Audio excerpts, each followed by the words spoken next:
The first step towards achieving your dreams is having the right coach. Get the best education with forensic classes by Diksha and make your net forensic exam dreams come true. Download the app now. Before starting today's class, a quick reminder that we have an application. Application की link आपको description में मिल जाएगी, वहां से आप इसे download कर सकते हैं. आप प्ले स्टोर से भी इसे डाउनलोड कर सकते हैं एंड ऐप स्टोर से भी इसे डाउनलोड कर सकते हैं. जैसे आप एप्लीकेशन डाउनलोड करेंगे आपको लॉगिन करना होगा. लॉगिन करने के बाद आप स्टोर पर क्लिक कर सकते हैं. स्टोर में आपको कोर्स लिस्ट मिलेगी. इस कोर्स लिस्ट में से आप अपना डिजायर्ड कोर्स सेलेक्ट कर सकते हैं एंड एनरोल कर सकते हैं. फॉर एग्जाम्पल, अगर मैं फोरेंसिक साइंस नेट की प्रिपरेशन कर रही हूँ तो मैं फोरेंसिक साइंस नेट का कोर्स सेलेक्ट करूंगी. अगर मैं क्रिमिनोलॉजी की प्रिपरेशन कर रही हूँ तो मैं यूजीसी नेट क्रिमिनोलॉजी का कोर्स सेलेक्ट करूंगी. अगर मैं मास्टर्स की प्रिपरेशन कर रही हूँ, मुझे सेमेस्टर क्लासेस चाहिए तो मैं सेमेस्टर क्लासेस का कोर्स चूज करूंगी. फॉर एग्जाम्पल, अगर मैं यूजीसी नेट फोरेंसिक साइंस की प्रिपरेशन कर रही हूँ तो मैं फोरेंसिक साइंस का कोर्स चूज करूंगी. अगर मैं क्रिमिनोलॉजी की प्रिपरेशन कर रही हूँ तो मैं क्रिमिनोलॉजी का कोर्स चूज करूंगी. इसके अलावा सेमेस्टर क्लासेस भी अवेलेबल है एंड फोरेंसिक के फील्ड में जितने भी entrance examination, BSc entrance examination, MSc entrance examination के कोर्सेज भी अवेलेबल हैं. इसके अलावा साइंटिफिक ऑफिसर, साइंटिफिक असिस्टेंट के कोर्सेज भी अवेलेबल हैं. तो आप अगर किसी भी एंट्रेंस एग्जामिनेशन, किसी भी कॉम्पिटिटिव एग्जामिनेशन की प्रिपरेशन कर रहे हैं फोरेंसिक साइंस या क्रिमिनोलॉजी के फील्ड से, तो वो सारी की सारी क्लासेस आपको सिर्फ और सिर्फ मिलेंगी हमारे एप्लीकेशन पे. तो हमारा एप्लीकेशन डाउनलोड आप कर सकते हैं. Forget to download our application and start your preparation with us. So basically we have two types of courses in our application, video lecture course and study material course. So video lecture course में आपको सारी की सारी चीजें मिलती हैं. Video lectures, PDF, study material, mock test, previous year question paper, everything. Study material course में आपको सिर्फ और सिर्फ study material, previous year question papers और मॉक टेस्ट मिलते हैं. वीडियो लेक्चर्स उसमें इंक्लूडेड नहीं होते हैं. So that's the basic difference between video lecture course and study material course. So it's clear now. You can join these classes according to your preparation and start preparing with us. Hello everyone, welcome to today's class. और आज की class में हम पढ़ रहे हैं harassment. Types of harassment भी आज के लेक्चर में हम कवर करेंगे क्विकली. ओके, कि आपके फोरेंसिक साइकोलॉजी का पार्ट है. सो हरासमेंट को हम डिफाइन कैसे कर सकते हैं? हरासमेंट ऑफ कोर्स एक तरीके का डेविएंट बिहेवियर है. डेविएंट बिहेवियर मतलब क्या? Which is not normal. किसी को हरास करना is not a normal behaviour and it is abnormal behaviour. Harassment cover करता है बहुत different range of behaviours. So it covers wide range of behaviours which is offensive in nature. अब offensive nature का मतलब क्या है? Offence मतलब हम कहते हैं क्राइम को ऑफेंस कहते हैं, ठीक है, which is not acceptable, which is not acceptable. ठीक है, तो ऐसा नेचर है जो एक्सेप्टेबल नहीं है. समटाइम्स क्रिमिनल इंटेंट का भी हो सकता है. ठीक है, क्रिमिनल इंटेंट भी हो सकता है. तो इसी वजह से मैंने बोला कि जो हरासमेंट है वो काफ़ी वाइड रेंज कवर करता है. वो भी हम देखेंगे कि कौन कौन सा रेंज वो कवर करेगा जब हम टाइप्स ऑफ हरासमेंट पढ़ेंगे. ठीक है, सो कॉमनली हम इसे अंडरस्टैंड कर सकते हैं. हम कह सकते हैं it is a behaviour that's demands and humiliates, that demands and humiliation जो word important है, और embarrasses a person, किसी person को embarrass करना. and it is characteristically identified by unlikelihood in terms of social and moral reasons. so ये likable behavior नहीं होता. कोई भी इस तरीके के behavior को पसंद नहीं करता, लाइक नहीं करता. तो ऐसा बिहेवियर जो कि किसी को ह्यूमिलिएट करे या कोई स्पेशल डिमांड करे या किसी को एम्बैरस करे, तो ये सारे के सारे जो बिहेवियर्स हैं हरासमेंट का पार्ट है या हरासमेंट पे आते हैं. Harassment is any unwanted behaviour. अब ये वांटेड ही नहीं है, it is unwanted behaviour which includes physical and verbal or even suggested that makes a reasonable person feel uncomfortable, that makes a person uncomfortable, humiliated or mentally stressed.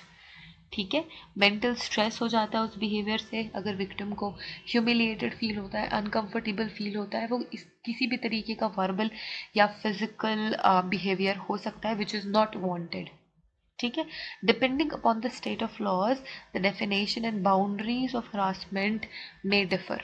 ठीक है, तो वो थोड़ा differentiate हम कर सकते हैं according to law and according to boundaries. ठीक है, हमारे यहाँ पे हरासमेंट के जो कैरेक्टरिस्टिक फीचर्स हैं वो डिफरेंट हो सकते हैं बाहर के देशों के फीचर्स से. ठीक है, अगर हम यहाँ पे कैटेगराइज करें, so commonly we have 7 types of harassments. तो कौन कौन से है वो हरासमेंट? सबसे पहला डोमेस्टिक वायलेंस, ये भी एक तरीके का हरासमेंट है। Elder and dependent adult abuse, then we have work place violence और harassment, then we have sexual harassment, then we have civil harassment, criminal harassment, cyber bullying और cyber stalking भी एक तरीके का cyber harassment है। ठीक है, अब डोमेस्टिक वायलेंस क्या है? डोमेस्टिक वायलेंस बहुत ज़्यादा कॉमन है, मतलब ये टर्मिनोलॉजी बहुत ज़्यादा कॉमन है, और आप कभी भी न्यूज़ चैनल ओपन करोगे तो आपको कभी ना कभी डोमेस्टिक वायलेंस की न्यूज़ ज़रूर दिख जाएगी। इसने इसके खिलाफ डोमेस्टिक वायलेंस का चार्ज लगाया है, आपने सुना होगा, है ना? तो डोमेस्टिक वायलेंस एक तरीके का हरासमेंट ही होता है। ठीक है, डोमेस्टिक वायलेंस को हम थोड़ा सा अंडरस्टैंड करते हैं। सो डोमेस्टिक वायलेंस कैसे होती है, इसको हम हिंदी में कहते हैं घरेलू हिंसा। सो इन हाउस पर्सन, यहाँ पे परपेट्रेटर कौन होगा? ऐसा पर्सन जो घर पे रहता है। हो सकता है वो आपके पेरेंट्स हो सकता है वो आपके सिबलिंग्स हो सकता है वो आपके रिलेटिव्स हो, ठीक है, जो आपके ही साथ घर पे रहते हैं। तो कोई भी वो पर्सन हो सकता है जो हरासमेंट कर रहा है, जो हरास कर रहा है। और डोमेस्टिक वायलेंस में सबसे ज़्यादा बुरी बात ये होती है कि विक्टिम्स को मोस्ट ऑफ द टाइम ऐसा लगता रहता है कि ये बिहेवियर नॉर्मल है। वो परेशान होते हैं बट फिर भी ये बिहेवियर उनको नॉर्मल लग रहा होता है, और वो अपने ही घर के लोगों के अगेंस्ट नहीं जा सकते। ये एक बहुत बड़ी प्रॉब्लम होती है। तो this is domestic violence. Next अगर हम बात करें तो एल्डर और डिपेंडेंट अडल्ट अब्यूज, तो इसका मतलब क्या है? सो जो ओल्ड एज पीपल होते हैं, ओल्ड एज पीपल वो विक्टिम होते हैं। क्या होते हैं? वो विक्टिम होते हैं। फॉर एग्जाम्पल कौन इनको हरास कर सकता है? नर्स हरास कर सकती है, ठीक है, जो इनका ख्याल रखते हैं।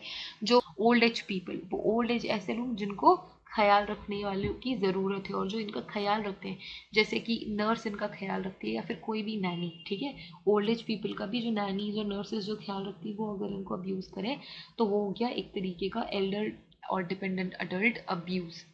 ठीक है, एक तरीके का harassment. Then we have work place violence और हरासमेंट। तो ये जो वर्क प्लेस वायलेंस और हरासमेंट है ये भी बहुत ही ज़्यादा कॉमन है। एंड यूजुअली जो हरास हो रहे होते हैं वो कंप्लेन नहीं कर पाते क्योंकि उनको जॉब करनी होती है वहाँ पे, है ना, क्योंकि वो उनका वर्क प्लेस है, उनको वहाँ पे जॉब करनी है, उनको अपना घर भी चलाना है, तो वो उसके अगेंस्ट नहीं बोल पाते। हो सकता है कि वो आपका कोई टीम मेंबर हो, टीम मेंबर आपका बॉस हो सकता है। ठीक है, बॉस के अलावा और कौन हो सकता है? कोई भी पर्सन, ठीक है, कोई पियोन हो सकता है, कोई हेल्पर हो सकता है, कोई भी हो सकता है। तो वो किसी भी तरीके से मेंटल या फिजिकल, ये मेंटल हरासमेंट या फिजिकल हरासमेंट हो सकती है। किसी भी तरीके का फेवर, अनवांटेड टच और एनी टाइप ऑफ असॉल्ट अगर होता है तो that is work place violence और harassment. Then we have sexual harassment. तो ये किसी भी प्लेस पे हो सकती है, सिर्फ वर्क प्लेस की बात नहीं कर रहे हैं हम यहाँ पे। ठीक है, सो ये एक तरीके का आप बोल सकते हो कि किसी भी प्लेस पे हो सकती है। एंड कोई भी पर्सन जो कि अनसेफ फील कराए, अनकंफर्टेबल फील कराए, ह्यूमिलिएटेड फील कराए स्पेसिफिक टू सम जेंडर, तो वो सेक्सुअल हरासमेंट में आता है। सिविल हरासमेंट क्या होती है? सिविल हरासमेंट, देखो, सिविल और क्रिमिनल मैंने बहुत बार आप सभी को समझाया है कि सिविल हरासमेंट एक तरीके का, जो अगर कोई फैमिली मेम्बर, ठीक है, अगर कोई family member not so close, ठीक है, बहुत ज़्यादा क्लोज नहीं होते but of course they are related to you somehow, और अगर वो आपको अनकंफर्टेबल, अनवांटेड और हरास करते हैं तो it comes under civil harassment. Criminal harassment में क्रिमिनल एक्टिविटी आ जाएगी, लाइक मर्डर, रेप एक्सेट्रा। ठीक है, तो वो क्रिमिनल हरासमेंट हो गई। या फिर अगर किसी को हम धमकी दे रहे हैं, ठीक है, जितने भी तरीके के हेट क्राइम्स होते हैं, हेट क्राइम्स, वो सब कैसे होते हैं? क्रिमिनल हरासमेंट के पार्ट होते हैं, वो सारे क्रिमिनल हरासमेंट के अंदर आते हैं। Then we have cyber bullying and cyber stocking.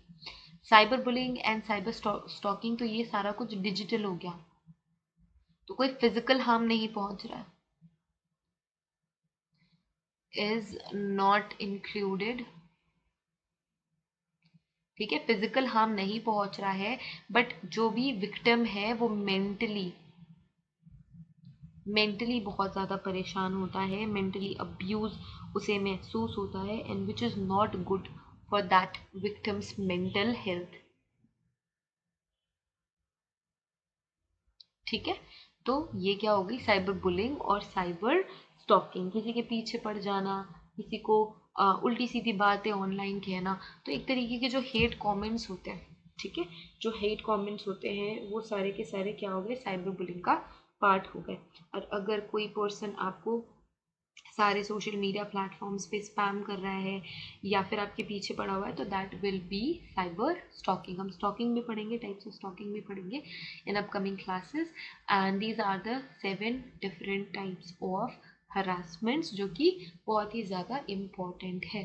ठीक है, तो ये क्लासिफिकेशन है types of harassment and then harassment का definition and characteristic features. I hope everything is covered. अगर कोई डाउट है तो आप हमें कांटेक्ट कर सकते हैं, हमसे पूछ सकते हैं, हम सारे के सारे डाउट्स ज़रूर क्लियर करेंगे।